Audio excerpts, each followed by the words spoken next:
Dihay pipila kanila nga naghisgot bahin sa templo kung unsa kini katahom tan-awon nga gidayan-dayanan sa manindot nga mga bato o sa mga gasa nga gihalad ngadto sa Dios. Unamingon si Jesus, kining tanan nakita ninyo, maabot ang panahon nga walay bisan usa ka bato nga magpabilin sa nahimutangan niini, ang tanan tumpagon gayon. Nangutana sila magtutudlo, kanus ba kini mahitabo? Ug unsa man ang ilhanan nga magpaila nga moabot na ang panahon nga kini matuman. Si Jesus miingon, pagbantay kamo ug ayaw kamo palimbong. Kay daghan ang muanhi sa akong ngalan nga nag-ingon, ako mao ang Kristo, ug moingon usab miabot na ang panahon.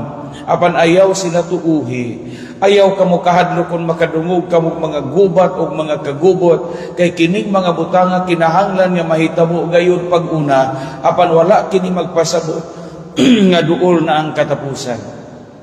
Mipadayon siya pagingon, ang usa ka nasod makigubat sa laing nasod, ug ang usa ka gingharian musung sa laing gingharian.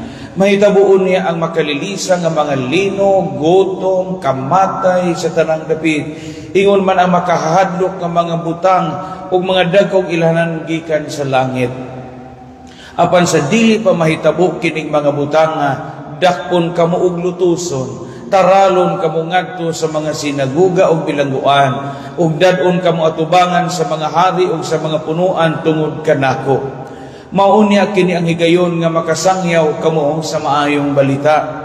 Sa dili pa kini mahitabo, usaha ang inyong una-una nga dili kamo mabalaka kung saon inyo pagpanalipod sa inyong kaugalingon. Kaya tagan kamo igsusulti o kaalam nga walay usa sa inyong mga kaaway nga makatubag o makapanghimaka. Budhian kamo bisan ganing sa inyong mga ginikanan o mga igsuon, ingon man sa inyong mga paryente o mga higala, ug patyo nila ang pipila kaninyo. Magdumot kaninyo ang tanan tungod kanako, apan walay bisan usa ka buhok sa inyong ulo nga mawala. Pabilin kamo nga malig-on, kay niining paagiha maluwas kamo. Ang Ebanghelyo sa Ginoo.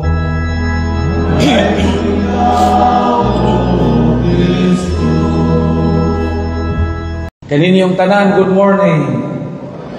Daigo ng Dios nga mihatag na tog laing simana, laing bagong Domingo sa atong kinabuhi. Praise the Lord.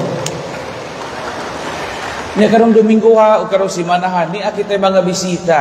Una na duha ka madre na to nga mga cute o mga gwapa kaayo. Vietnamese o Indonesia ni sila. Nawa pa may makita ani personal kay mo pa may pag-abot nila. Welcome sisters, ato silang hatagan sa masipang pakpan. Niya po tayo duha ka mga seminaristas, no, akong estudyante ning usa, taga Buena Vista o taga Ubay. Ato usab silang i-welcome, usulti ni sila unja kunya mangayo o gamay hinaban mo nga nay mga sudli sa inyong kilid. Pagdamo ana unya dadi sudli por ini ka Domingo pohon. Ato silang i-welcome also ato mga seminarista sa Immaculate Heart of Mary Seminary. Dihay pipila nga naghisgot bahin sa templo kung unsa kini katahom, apan miingon ang Ginoo moabot ang panahon nga way bato nga magpabilin sa laing bato, ang tanan tumpagon gayon. Ang Ebanghelyo karon nagpahinumdom nato sa kabuhi nga pagpaamgo o sa kamahinungdanong leksyon sa kinabuhi nga ang tanan duna joy katapusan. Ang tanan aduna gyud katapusan ug ang Ginoo ra gyud ang magpabilin. Tanan matapos. Ang istorya sa Ebanghelyo karon, day mga tao mura bagingana sa iskaya ni ato simbahan. Kanang templo sa Jerusalem, mo to ang giisip nila nga the mother of all churches and shrines and synagogue sa mga Hudiyo. Kinapiskayan jo kuno tong maong templo, matod pa sa mga Bible scholars nga matod sa mga Bible scholars, ug makakita kuno ka katong templo sa Jerusalem, magngangago kuno ka nga di ka kahibaw. Just imagine that. Mabagangana ka kanunay. Tungod sa kapiskay sa maong edifisyo. Inaingon si Jesus, di ba'y nangyanaw, napipila ka mga tao, piskaya ning atong templo. Piskaya ning maong bahay sa Dios. Piskaya ning maong dapit. Inaingon na itong Ginoong Jesucristo, kining tanang nakita ninyo, unsa ka piskay. Mabot ang panahon nga, way usa ka bato nga magpabilin sa isang nahimutangan. Ang tanan tumpagon gadyon. Natatinuod. Kay pagka-year AD 70, gisong ang Jerusalem sa puwersang Romanhon o gidugmok ang ilang templo. So ang panagna sa Ginoong Jesucristo na tinuod nga wadya mo'y bato nga mahibilin sa iyang nahimutangan ini. Ingon na Ginoong Jesucristo, tanan tumpagon gadyon. Tinuod man po ning hulagway sa atong tagsa-tagsa na kinabuhi. Kisa po yung magpabilin na to, diyan mo. Una og maghisgot ang kabtangan o mga propiedad na to.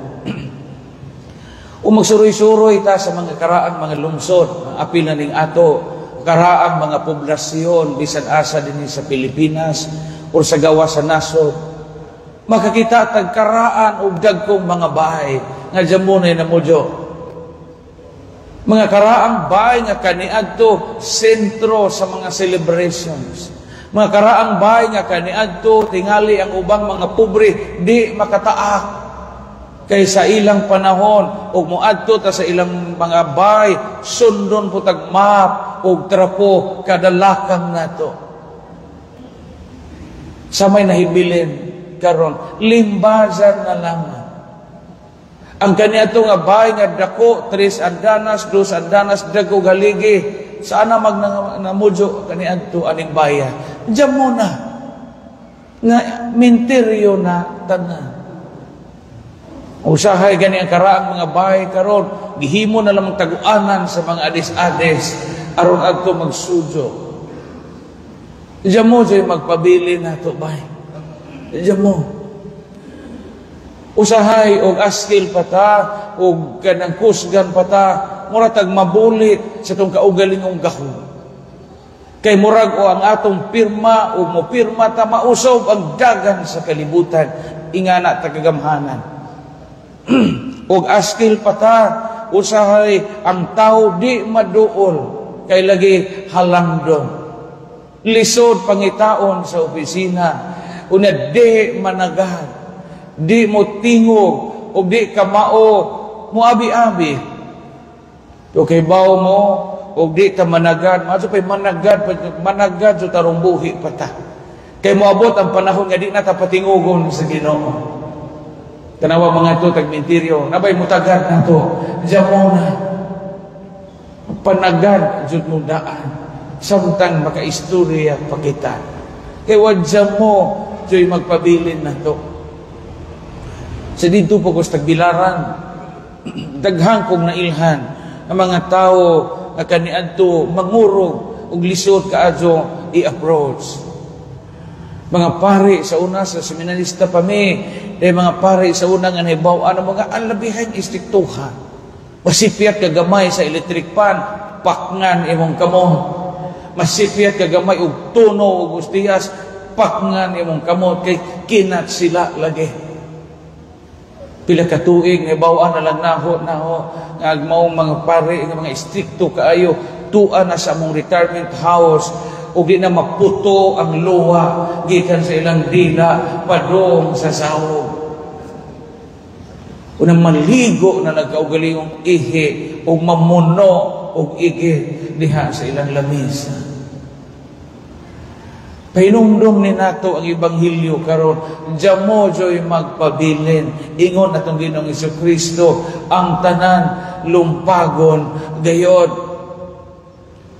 Mo bitaw usahay, piskay man po na mangarti ta. Piskay man na mapagwapa ta. Labi nag-imo kaugalingong kwarta. Pero ug mauna po na sentro sa imong paningkamot, ug mauna na sentro ug dugukan sa imong pagpakabuhi nining kalibutana, wa gihapoy kapuslanan kay ang tanan tumpagon gayon. Kanang igo-igo ra gud nga pangharte. Masubrahan magud usahay. Usahay ang ilo nga gihatag nato sa Ginoo, ipautro man nato. Pag-utro nato ang resulta atong ilong mura na pugbayig tambaguan. Mura na pugbayig putsukan. Hindi na pud musibo sa atong dagway kahiburot ani pero pislat ug dako ug buho ug dako ug buka. Giutro man sa tao. Mga kamo mga idadidaranan adyo mo kahadlo ug maputi pag-adyo inyong buhok. Ug kapuyan mo magtina, adyaw na laman ang tinaa. Ug ganahan po mo magtina, okay ra po magtina. Ayaw palabi, kay ang tanan tumpagon gayud, atong beauty, jamoy magpabilin ani. Kaya mga Miss Universe, Miss Earth, Miss Bohol, Miss unsa nga university, maabot ang panahon nga anguhon ra gihapon ta. Maabot ang panahon nga wa gyapon hinungdan ang atong pagpaso-paso uban sa atong nindot nga mga kiting. Tawagod, di ba? Kaya kining atong beauty tanawa. Sa gamay patang bata, lami magadyo ilukso-lukso. Ako sa gamay pa kung bata langason mako, sa nidyo mo ko magtaybog-taybog anang bagon o anang pawag lubi anang naplig basa. Tad tuwa dito, duzan-duzan usay malabay tagkalit, mahagbong katong tunaag kabaw. Iniguman, igawas, diyan mo may pamaol. Diyan mo may yung doktor kay stainless. Diyan mo. Pero karon suway ingan ana, iba adto talandig sa ospital. Stainless direksyon. Ang atong kaugalingong lawas nagpahinumdum nato nga ang tanan naadyoy katapusan sama sa giingon sa atong Ginoong Hesukristo. Kining atong abilidad, atong talento sa pagsayaw, sa pagkanta, sa pagbalak, atong memory mo deteriorate. Tanan mo deteriorate. Mubitaw nga ayaw usiki ang mga kagayunan nga naa pakita karon kay ang tanan tumpagon gayon. Nayuban mo sa muka ng serve-serve o simbahan pa din, oy, daghan kong trabaho sa amo. Serve karon kay mabot ang panahon nga di nakakatikang aning hagdan padung diri sa altar. Serve.